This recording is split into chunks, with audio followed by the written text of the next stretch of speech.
Hey there, UniWarriors! Andre Goblin here, once again bringing you the latest in UniWar action. We're going to be continuing right now, immediately into Series 2 in the Championship March 24 quarterfinals.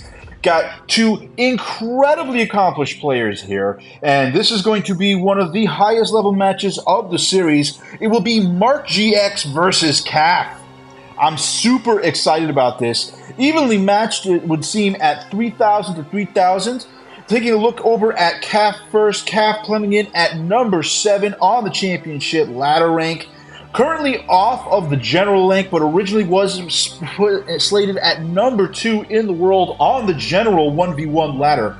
Taking some amazing accolades in his tournament runs. Coming in at number 1 in the recent Crawl v Crawl 24 tournament. A frequent participant in the round of 4 semifinals. Oh, we're really excited to see what he can do. Caff has been really trying to push himself up to that leader. He's one of the best players in the game. But in order to make that final push to that championship ladder, he is going to have to come by none other than Mark GX. Mark GX coming in at number 2 in the championship ladder and ranked number 1 in the world on the general 1v1. Mark GX has been doing some amazing tactics. What a record. 193 wins and only 58 losses and 13 draws. A 47-game winning streak. He is absolutely on fire. The only reason he is not currently slated at that number 1 is because there is a monster at the top of that ladder named Michael Cho. We will get to him later, but for now, I would say that on a championship match, Mark GX is the favored in this match. I think that if anybody's going to be able to take him down, though, caff is one of the few people in the game that's actually capable of knocking Mark GX off of this ladder climb. Let's see how this game unfolds. We will continue to be playing on the Wide Valley V3. Reminder, this map, I don't want to do it in the editor. This map will be opening with 100 credits per base and 0 initial credits, making that opening game a very tricky decision. You don't have a lot of options in the beginning, but whether you want to save or whether you want to purchase and immediately and try and get early control of that mid game, that is going to be some very impactful decisions in the beginning. We are looking at Crawl v Sapiens. With the Crawl, it's going to be absolutely critical to hang on to as much control with these center tires with those underlings as possible. And those Marauders are going to have to abuse their extra level of mobility across these roads as much as possible. So without further ado, let's get into the match. Playing on the left-hand side as the Teal Crawlians, it is going to be caff and his opponent. Playing on the right-hand side as the Orange Sapiens, his opponent, Mark GX. Let's get this game underway. So Mark GX making these initial captures. And I'm really interested to see, does he go for double underlings or is he going to go for a save? He's going to go for a single underling, but hang on to that original 100 credits. We do see Marine Marauder opening here. And now with that 500, down comes the Pinzer. Not what I was expecting, but it does give him an opportunity to block up that Bopper coming out in response. Putting that Pinzer in a precarious position against that Bopper, but that Bopper is left a little exposed.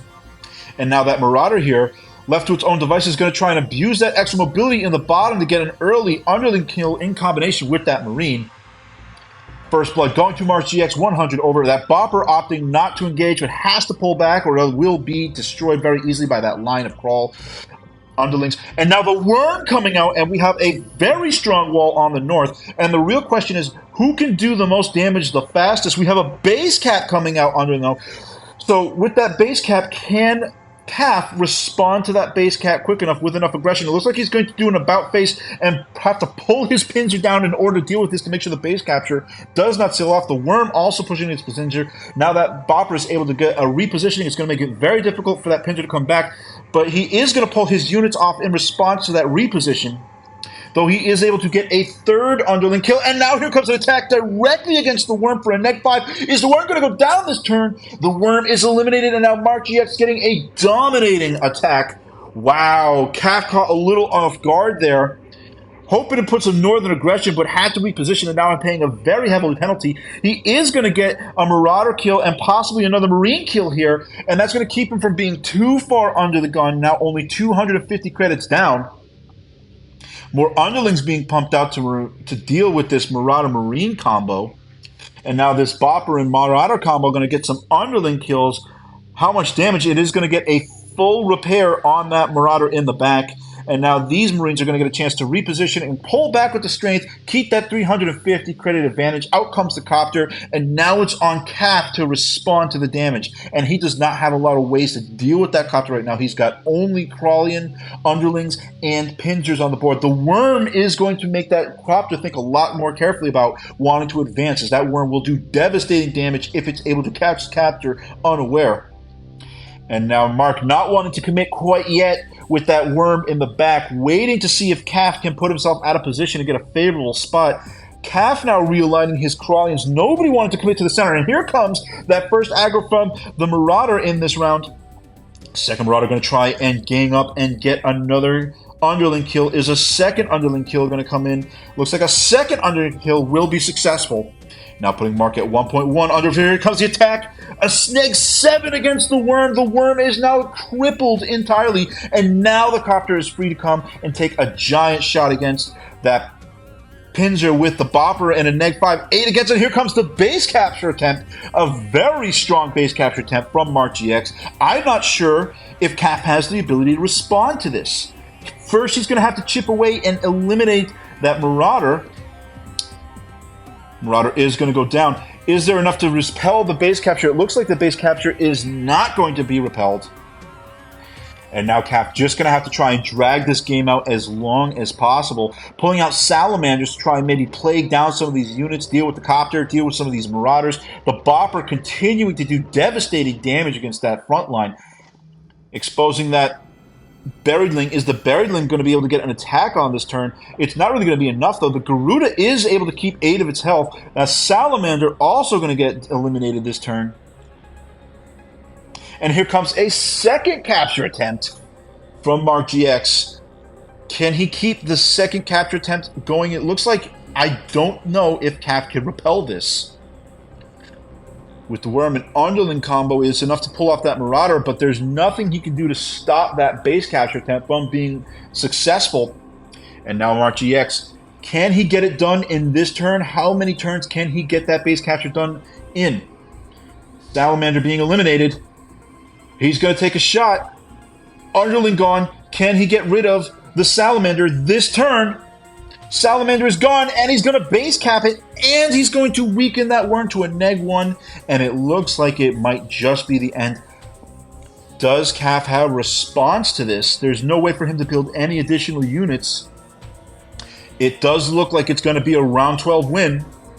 The Garuda is going to eliminate that Marauder, but there's no way to push off a full health copter off of that base. And now these copters are just going to chase down the remainder of the units, and I do think it's not going to be able to keep it this turn, though, because he's got the Buriedling, and there's no way, so it looks like it will be pushed. Is it going to be pushed to round 13? Nope, that is a round 12. There's the GG. Mark GX taking a decisive win in the end. And if we look at the game itself... Oh, nope, wrong game.